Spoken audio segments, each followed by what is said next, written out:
Okay, good evening. Welcome to New Zealand's post-match press conference with Captain Sam Cane and head coach Ian Foster. Ian, if you'd like to make a few opening remarks. Heck of a final. It's always high emotion, both sides of the fence in a final, and this will be no different. 12-11, and I just firstly want to congratulate South Africa on what they've achieved. They've showed a lot of character and tenacity through this tournament.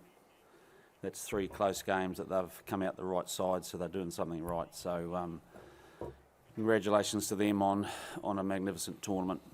For us, it's heartbreaking, and I looked at the effort of our team and the way we played and came back and gave ourselves a really good crack at that in that second half, particularly with the red card in the first half and the sort of the damage that decision made. So overall, incredibly proud of our team, but we've got a pretty disappointed shed.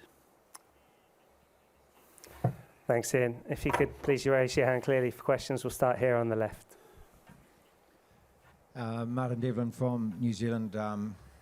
Obviously, commiserations to you both. I'd like you both to address this, Ian. Before it turns into a David Beckham moment back home, it's so unfortunate, the red card for Sam, and there's no malicious intent in that at all. But I'd just like you to speak about the inspiration that he's given this team throughout this tournament. And Sam, if you could just, I know it's so bloody hard, but tell us what the emotion is going through you at the moment as well. It must be so tough, mate. Yeah, well, I think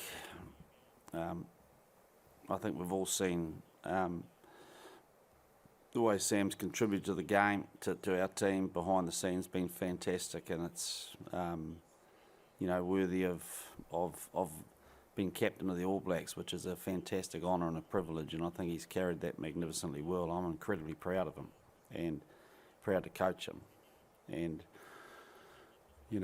it's a tough old day at the office when that happens, and you'll be feeling a lot of emotion, I guess, but and so there's a few issues there. One is you look at the decision and think, okay, well, it is what it is. We can't control that, unfortunately. Well, I didn't feel we got the rub of the green in that first half, so we had to try and make our own luck, but that was one that went against us.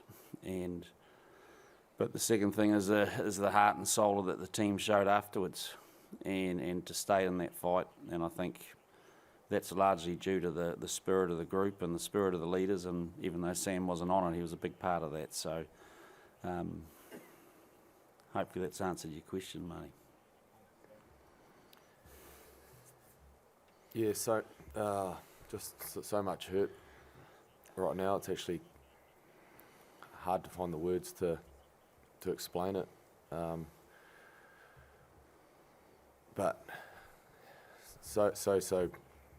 it's hard because you're feeling so much hurt, but at the same time you're so proud of the group and how they fought back and really gave themselves a good shot at winning that game.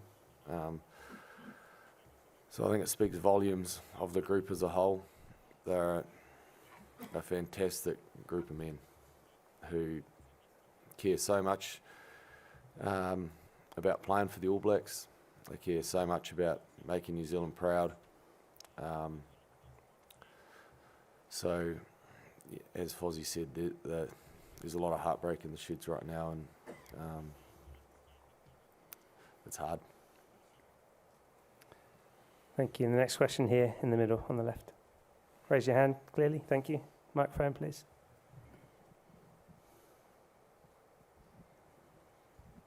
Yeah, Sam, could you just give us your read on the red card and what you made of it, and also you, Ian, afterwards, if you could? Look, there at the time, I wasn't even aware.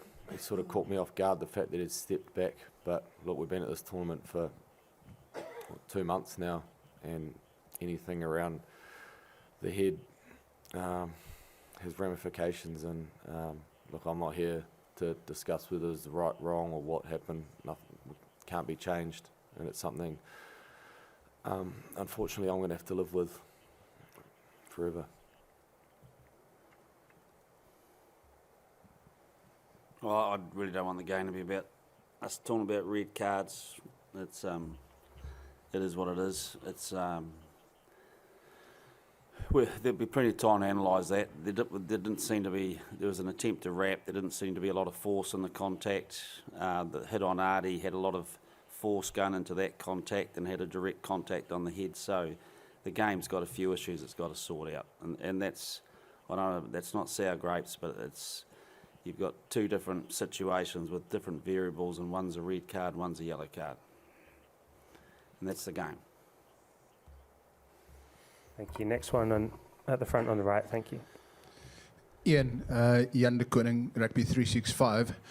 You touched briefly on it earlier, and I know emotions are high, but can you just speak to us what makes this Springbok team, I mean, you've played against plenty of Springbok teams, and sometimes they give up and they gave up.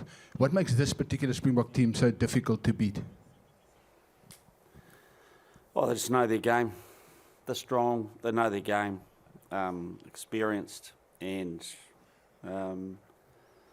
you know, clearly they've learned how to fight in dark places. You know, you can't argue with the 3 close wins they've had in this tournament, and so they've got a lot of tenacity in that space. Yeah, they've got the ability to play the game at their pace, and yeah. Thank you. The next question at the back in the middle. Thank you.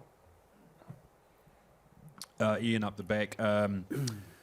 Is it more frustrating given the cards and obviously a lot of fight and spirit in this team to come back and to hold on? It was more frustrating to see chances slip by and the fact this game could have been won?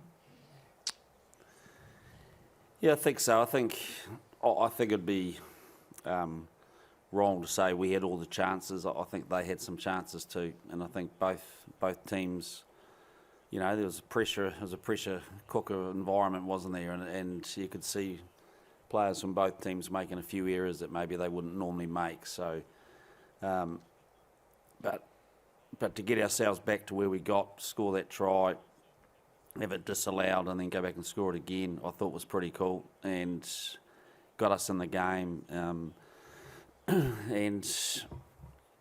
all you can ask, I guess, is a couple of opportunities to you need one opportunity in those sort of tight test matches, and I thought we gave ourselves every chance. So it wanted to be, but it doesn't sort of change in many ways. I mean, we're all gutted. Sam and I gutted sitting here. We so desperately wanted to win this, but I'm probably equally proud. And I thought the attitude to go in there and play against a mighty team, you know, you go back 8 or 9 weeks, however long it was, when we went down a card with them, the score was a very different score. And so I think we'd learned a lot. I think we'd how to play like that. Didn't want to play like that, but had to, and adapted. And I'd like to think that it was we contributed massively to a pretty special final with a bit of drama and 2 teams that put everything on the line. Thanks, Ian. Next one on the left there. Ian, commiserations. Amazing final between 2 teams that went hammer and tongs. There's also a final that featured the TMO a lot.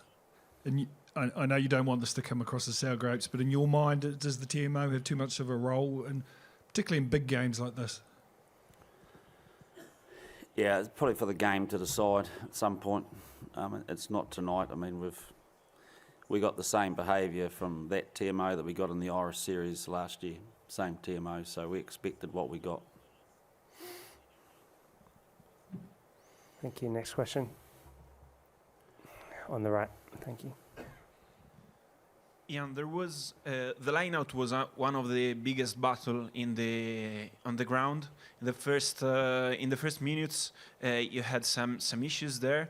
Then you fixed it, but you throwed mainly at the front. It was for the weather, for the conditions, or it's Zita's choice because the opposition left you the front of the line? Yeah, A little bit of everything there, to be honest. They do leave you the front, and so there was a while there, you know, particularly in that second half, we were quite happy to take it because it was really becoming sort of a carry retention type game, wasn't it? In those conditions, the ground was a bit slippery, the ball was a bit slippery, so winning the ball became the number one priority. But you know, I think our line-out went well. I thought we disrupted theirs. And put them under pressure in that space. So, you know, it's... and you know, we had a couple of really good line-out wins on their ball that I think we squandered a little bit and gave the ball back to them a little bit too quick. So there's always going to be some things that we'll regret. But, you know, the effort, and I thought that part of our game went well. Thanks. Next question here. Yep. Ian, with Sam off the field, Geordie shifted into the scrum for the scrum battle. Was there a discussion at half-time about whether keeping him in the midfield to sort of defend against the set piece from the Springboks, or keep him in that scrum? Yeah, you have that strategy, either go one way or other. We felt we needed to. The Springboks through this whole tournament have shown a desire to scrum for penalties. We didn't want to give them that out. In fact, I thought we were the one putting them under pressure in the last part of that game. So we really felt that we'd take the chances, and we were willing to concede a bit of wide space, which, you know, they were pretty efficient at taking, but we may have lost 20 or 30 metres, but at least we got the ball back. So one of those strategies you play. Happy with what we did, by the way. Just on the left. Ian, it's the end of your journey with the All Blacks, with some ups and downs. What will you keep out of it? What were my what, sorry? It's which memories will you keep of your journey with the All Blacks that's coming to an end? Oh, I'd say there's a lot more ups and downs, to be fair. It's a privilege. It's not something that you just sort of you hope you get, and it's a privilege to have, and I've been privileged to be part of a special group of people. What's the highlights? Probably today.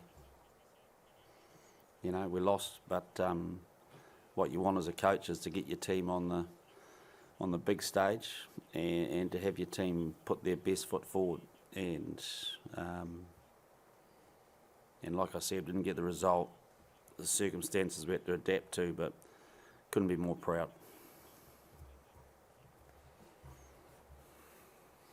Thank you. I'm not seeing any further hands raised. So, Sam, Ian, we really appreciate your time. Thank you very much. Thank you.